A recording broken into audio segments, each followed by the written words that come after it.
আচ্ছা, প্রেমিকা কি শুধুই শান্ত, বুঝদার, সহ্যশীল, লক্ষ্মী মেয়ে হতে হবে? লেখক, কেন তুমি গল্পে শুধুই ভালো প্রেমিকা দেখাও? কেন সেই প্রেমিকা ঝগড়া করে না? উপন্যাসের প্রেমিকারা কেন অবুঝ হয় না? হঠাৎ অচেনা মেয়ের কথা শুনলে কেন হিংসে করে না?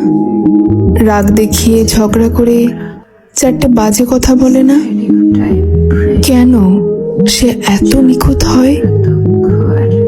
আচ্ছা, একটা অবুঝ, দস্যি, রাগী, বদমেজাজি, হিংসুটে মেয়ের বুঝি ভালোবাসা হয় না? তার মনে এক সাগর স্নেহ, আবদার, আদর জমে থাকতে পারে না? কি জানি, হয়তো সেই অলক্ষী, দস্যি, রাগী, অবুঝ, হিংসুটে মেয়েটা শুধুই প্রাণ ঢেলে ভালোবাসতে পারে।